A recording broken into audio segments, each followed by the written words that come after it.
Okay, let's start with the Panthers and everything that happened today with Frank. And it had been brewing for a couple weeks. Jay Glazer, who has been talking about it on Fox, that his seat was getting really hot. And basically that, he was in trouble. And this was a couple weeks ago. And then we learned this morning on Monday morning that he was fired. And I saw this study. At first, I got a theory. There was a study that's making the rounds on the interweb about good looking people and how they're more likely to make more money. And you would think, like, God, good looking women, make more money than uglier women. It was actually about men. Good looking men make more money, which kind of makes sense, right? In any field. I'm not talking like acting, I'm talking in any field. I don't know exactly how this study was done. Maybe it was based on Jawbone, but I was like, yeah, I could see that. And I kind of was thinking, I kind of have a theory that, former players that become head coaches have this ability when they walk in the room to just have a lot of alpha, have a lot of just machismo. That even if you were a super rich guy, there's like intimidation might even be the wrong word, but there's just like, damn, that is a dude. Like if you ever been in a room and Mike Vrabel or Jim Harbaugh walk in, you're like, God damn, that's a big dude right there. And you just kind of stop and look, right? And I think you've seen two coaches, one who was just fired today and another guy that's going to get fired, that both kind of have that as well. Like Frank Reich is a big dude. So when he walks in the room last year with David Tepper, or I guess it was earlier this year, and David had just blown everyone out, right, and needed a head coach, even though his resume in recent years had been pretty ugly, and Frank is not like part of Harbaugh and Mike Vrabel and even Ron, there's kind of like this red ass craziness to him. That's not Frank, known as a super nice guy. But he does have this like walk in the room. He looks the part. So if you're this guy worth billions of dollars, you see a guy, the guy you just fired, Matt Rule, does not look the part. You did not give the job to Steve Wilk. So you're kind of looking, you want a guy with a little NFL experience. My theory is when you're a former player, you're much more likely to get that second opportunity very fast. And we've seen it. Obviously, Vrabel is good. Harbaugh is good.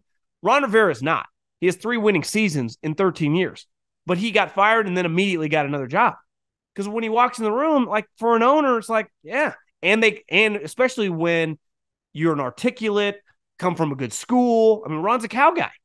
I don't even know where Frank went to school, but he just kind of feels like a smart, intellectual guy. He stinks. He is a terrible, terrible coach. Whenever I hear people trying to defend him, I go, Frank would be one of the last guys I would want as my coach.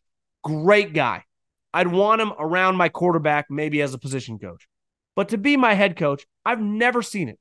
When he got hired, when Josh McDaniels tapped out, he had never, he wasn't getting head coaching interviews.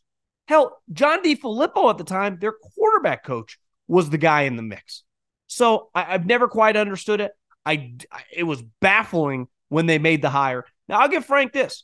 He hired a lot of good assistants, spent 3 years around Duce Staley. He is easily one of the best assistant coaches I've ever seen. Honestly, might be the best position coach I've ever been around. Now, when I saw they fired him, it pissed me off. But I do, when I take a step back, take a deep breath, I get it. He fired Duce Staley and Josh McCown. Well, who are those guys? Those guys are Frank guys, right? So part of it is like, those guys are going to be loyal to Frank. Don't blame you. That's the way, loyalty works, right? Be loyal to your family, be loyal to your business partners, be loyal to the people who bring you up. Like, I get it. But I think David Tepper has no freaking clue what he's doing right now. None. Great investor, historical amount of money made. He paid cash for the team. His business story is incredible. But I've seen a lot of people saying is he the modern day Dan Snyder? And I kind of laugh at that. If you Google Dan Snyder, because I was in like junior high when he bought the team, Dan Snyder made his money very, very early. Dan Snyder was loaded in his early 30s. Pretty sure he bought the Washington, they were Redskins at the time, like at like 35 years old. Could be a little off on my age, but he was young.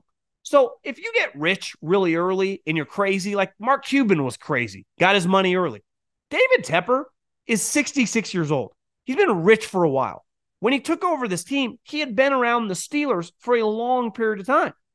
Now, part of it is maybe when he was around the Steelers, and listen, anyone who has mentored from someone who's successful, just because you look up to that guy doesn't mean you agree with everything they do. And part of it is like they hired Mike Tomlin. It worked. He hired, like, I can't blame him for firing Frank. I can't.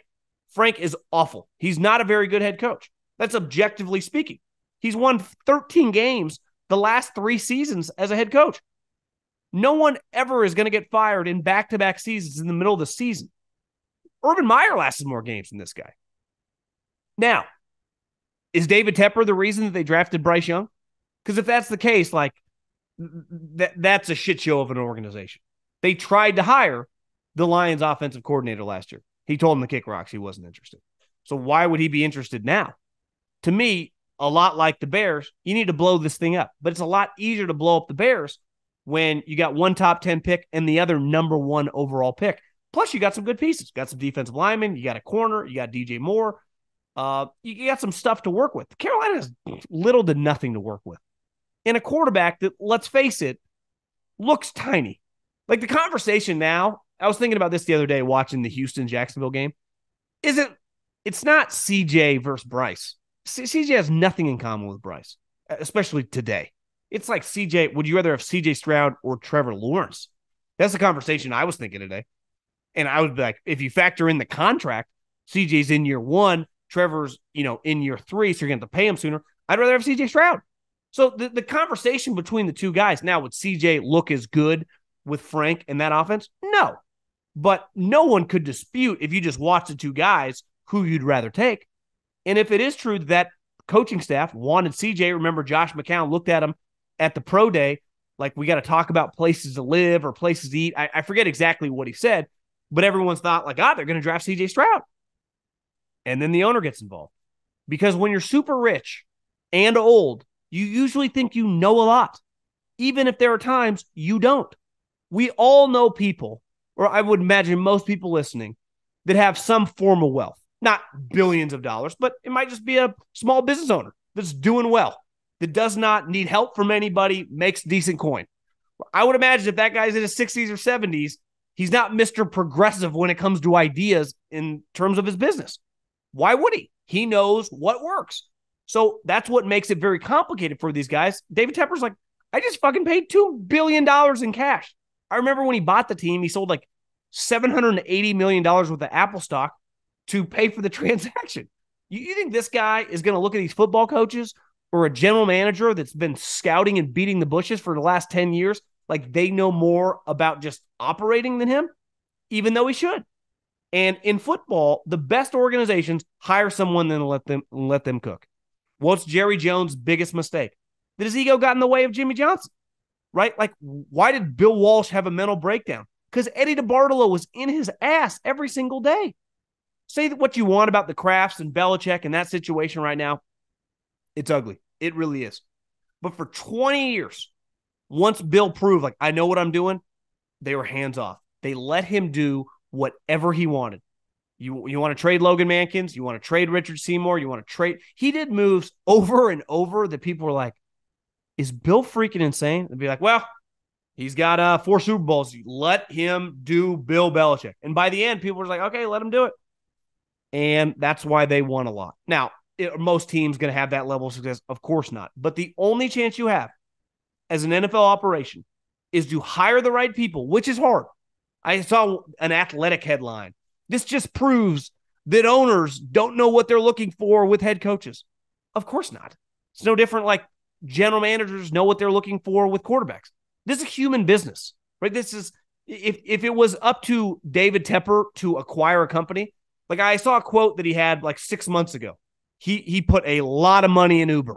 You knew who copied him? Your boy right here.